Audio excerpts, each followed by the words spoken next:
नमस्कार विद्यार्थियों, मैं सुनीता चौक से आपके लिए लेकर आई हूँ जून जुलाई 2022 B Ed 4th semester examination optional paper environmental education.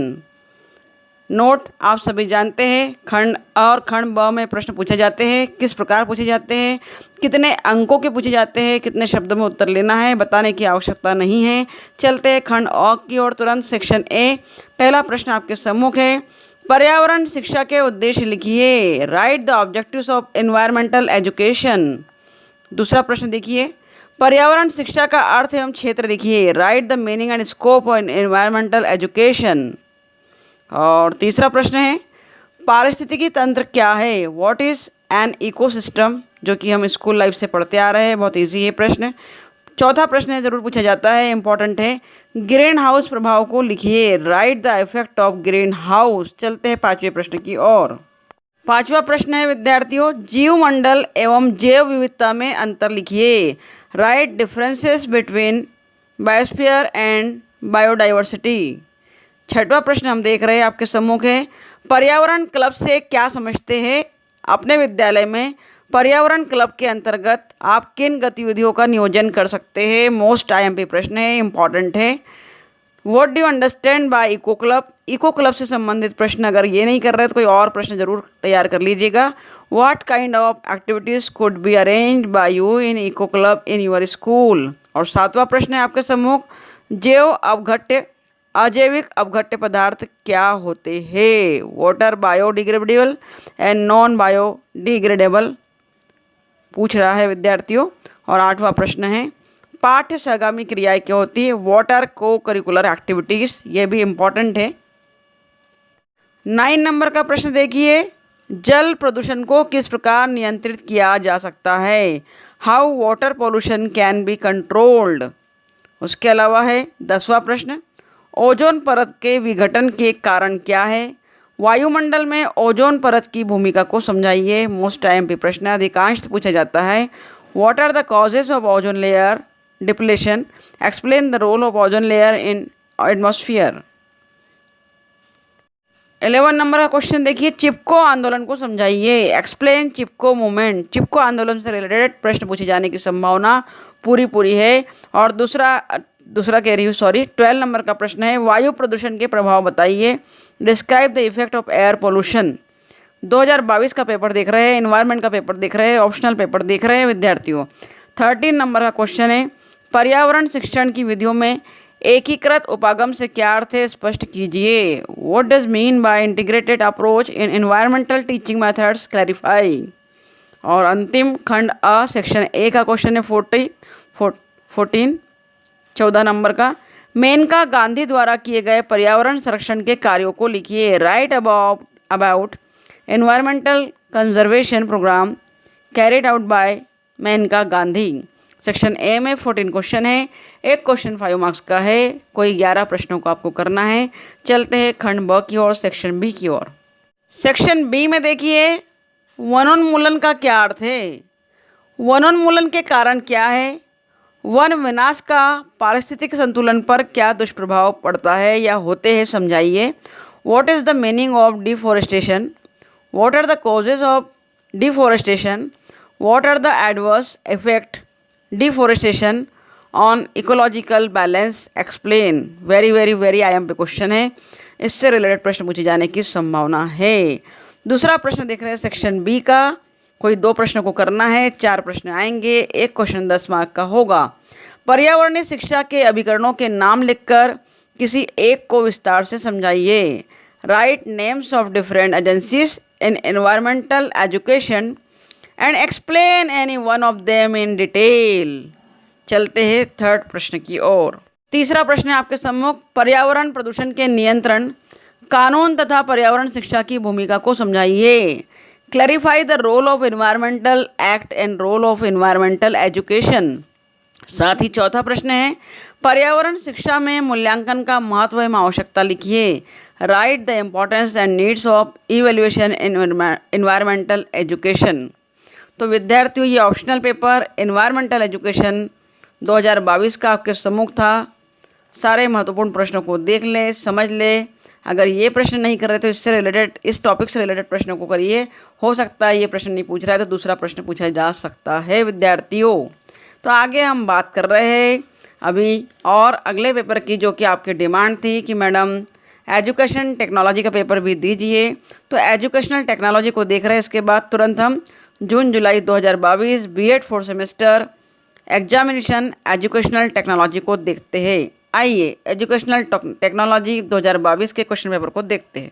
तो लीजिए विद्यार्थियों, एनवायरमेंटल एजुकेशन के बाद हम देख रहे हैं एजुकेशन टेक्नोलॉजी, एजुकेशनल टेक्नोलॉजी शैक्षिक तकनीकी आपका पेपर है जून जुलाई 2022 का बीएड 4th सेमेस्टर की बात कर रहे हैं। सेक्शन ए पर आते हैं तुरंत, समय को बर्बाद ना करते हुए। पेपर आपके बहुत नज़दीक है, आशा है आप बहुत अच्छा से पढ़ाई कर रहे होंगे, हार्ड वर्क कर रहे होंगे, वैसा ही परिणाम आपको मिलेगा जैसी आप मेहनत और परिश्रम कर रहे हैं। पहला क्वेश्चन आपके सम्मुख है, शैक्षिक तकनीकी की संकल्पना को समझाइए। Explain the concept of educational technology. दूसरा प्रश्न है 2022 का, शिक्षा की तकनीकी और शिक्षा में तकनीकी इन दोनों संप्रत्ययों के अंतर को स्पष्ट कीजिए। मोस्ट आईएमपी प्रश्न है। Differentiate between the terms technology of education and technology in education.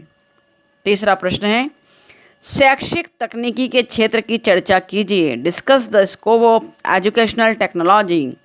इसी क्रम में चौथा प्रश्न आपके सम्मुख है, बंद परिपथ दूरदर्शन के शैक्षणिक महत्व पर संक्षिप्त टिप्पणी लिखिए। Right short note on educational signification of closed circuit television. आगे बात कर रहे हैं पांचवें प्रश्न की, शिक्षा में OHP का उपयोग प्रभावपूर्ण तरीके से कैसे किया जा सकता है, वर्णन कीजिए। How OHP can use as an effective way in education, describe it. Overhead projector की बात कर रहे हैं विद्यार्थियों, बहुत महत्वपूर्ण प्रश्न है। इस टाइप के प्रश्न ज़रूर पूछे जाते हैं एजुकेशनल टेक्नोलॉजी में। देखते हैं 6 नंबर के क्वेश्चन को। आपके सम्मुख है 6 नंबर का क्वेश्चन, शिक्षक अधिगम प्रक्रिया में कम लागत वाली शिक्षण सहायक सामग्री की उपयोगिता लिखिए। Write the utility of low cost technique aids in teaching learning process. 7वां प्रश्न है उसी क्रम में आगे, शिक्षा में जनसंचार के रूप में रेडियो की भूमिका का वर्णन कीजिए। एजुकेशन टेक्नोलॉजी 2022 का हम पेपर देख रहे हैं। 7वां प्रश्न आपके सम्मुख था, शिक्षा में जनसंचार के रूप में रेडियो की भूमिका का वर्णन कीजिए। Describe the role of radio as mass media in education. साथ ही 8वां प्रश्न देखिए, मैथमेटिक्स अभिक्रमित अधिगम सामग्री के गुण लिखिए। Write the characteristics of mathematics programme learning material. 8वां प्रश्न है। और 9वां इसी क्रम में प्रश्न है, एजुकेशन टेक्नोलॉजी में रेखीय अभिकरण तथा शाखाबद्ध अभिक्रमण में विभेद कीजिए। Differentiate linear programming and branched programming. Branch programme दोनों में डिफरेंशिएट करना है आपको, दोनों ही इंपॉर्टेंट है, पढ़ लीजिएगा, समझ लीजिएगा। 10वां प्रश्न है आपके सम्मुख, मूडल पर संक्षिप्त लेख लिखिए। Right a short note on Moodle. तो देखिए विद्यार्थी, मूडल किस चिड़िया का नाम है, ज़रूर समझ लीजिए, पढ़ लीजिए, आने की संभावना है। देखते हैं एजुकेशनल टेक्नोलॉजी में आगे की ओर 11वां प्रश्न। 11 नंबर का प्रश्न सेक्शन ए से देख रहे हैं, मल्टीमीडिया को परिभाषित कर उसके मुख्य घटकों का वर्णन कीजिए। 5 मार्क का एक क्वेश्चन है, कोई 11 प्रश्न आपको करना है सेक्शन ए में, 14 रहेंगे। Define multimedia and describe the main components of multimedia. 12 number का क्वेश्चन देखिए, प्रणाली उपागम के संप्रत्यय को समझाइए। Explain the concept of system approach. और साथ ही साथ 13 नंबर का क्वेश्चन हम देख रहे हैं, शिक्षा प्रणाली उपागम के पदों को सोदाहरण स्पष्ट कीजिए। Illustrate with example the steps of system approach in education. और सेक्शन ए का 14 क्वेश्चन, लास्ट क्वेश्चन हम देख रहे हैं, शिक्षा के क्षेत्र में प्रणाली की उपयोगिता की व्याख्या कीजिए। Explain the utility of system approach in the field of education. तो विद्यार्थी बताइए 14 में से कितने प्रश्न, किस विद्यार्थी को कितने प्रश्न आ रहे हैं। अपना आकलन, अपना एनालिसिस स्वयं करिए। अगर 14 में से 11 प्रश्न आपको करना है और 11 में से अगर 8 प्रश्न भी आपको आ रहे हैं तो आप समझ सकते हैं कि आपका अध्ययन अध्यापन कार्य अच्छा चल रहा है, ठीक चल रहा है। बेस्ट और सुपर तो नहीं बोल सकते, लेकिन अच्छा चल रहा है। लेकिन अगर 2-4 प्रश्न भी आपको आ नहीं रहे तो जाग जाइए और रात दिन परिश्रम कीजिए, मेहनत कीजिए, फोकस कीजिए, क्योंकि ये बीएड आपका जीवन बनाने वाला है, आगे आपको जॉब की ओर, विकास की ओर अग्रसर करने वाला है। देखते हैं सेक्शन बी को हम। सेक्शन बी में देखिए पहला प्रश्न, 4 प्रश्न आएंगे, कोई 2 प्रश्न करना रहेंगे, एक क्वेश्चन 10 मार्क का होगा। शैक्षिक तकनीकी के कठोर शिल्प उपागम, मृदुल शिल्प उपागम तथा प्रणाली उपागम के में विभेद कीजिए। बहुत आईएमपी प्रश्न है, वेरी आईएमपी है। Differentiate the hardware approach, software approach and system approach of educational technology. साथ ही दूसरा प्रश्न है सेकंड नंबर का, भारत में शिक्षा में जन समूह माध्यमों का दृश्य प्रस्तुत कीजिए। Produce a scenario of mass media in education in India. उसी के साथ तीसरा प्रश्न है, बहुमाध्यम उपागम के प्रतिमानों का संक्षिप्त वर्णन करते हुए वर्तमान में उनकी प्रासंगिकता बतलाइए। Describe the multimedia approach and their relevance in present context. इसी के साथ अंतिम प्रश्न देख रहे हैं खंड ब का, एजुकेशनल टेक्नोलॉजी का, शैक्षिक तकनीकी का। शिक्षा में प्रणाली उपागम कैसे लगाया जाता है? प्रणाली मापदंडों, आगत, प्रक्रिया तथा प्रदा के रूप में चर्चा कीजिए। How system approach is implemented in education, discuss in terms of systematic parameters, input process and output process. तो विद्यार्थियों, ये आपके सम्मुख थे आज 4th सेम 2022 के पेपर, जिसमें हमने इन्वायरमेंटल एजुकेशन और एजुकेशनल टेक्नोलॉजी को देखा। तो विद्यार्थियों, समय समय पर आपके लिए उपयोगी प्रकरण, उपयोगी टॉपिक्स और उपयोगी इन्फॉर्मेशन इस चैनल पर आपको लगातार मिलती रहेगी। सो अगर ये आपके लिए यूज़फुल है, लाभदायक है, आपके काम आ रही है और आप देख ही रहे, तो ज़रूर वीडियो को लाइक कीजिए, कमेंट कीजिए, सब्सक्राइब कीजिए और अपने दोस्तों से शेयर भी कीजिए। आशा है आप ज़रूर ऐसा करेंगे। जो भी विद्यार्थी इसे देख रहा है तो आपका फ़र्ज़ है कि आप इसे आगे बढ़ाएं, अपने दोस्तों में शेयर करें, और अगर कोई क्यूरी है, कोई प्रॉब्लम है तो कमेंट बॉक्स में लिखिए, उसे ज़रूर सॉल्व किया जाएगा। Thank you very much for watching my video. Thank you.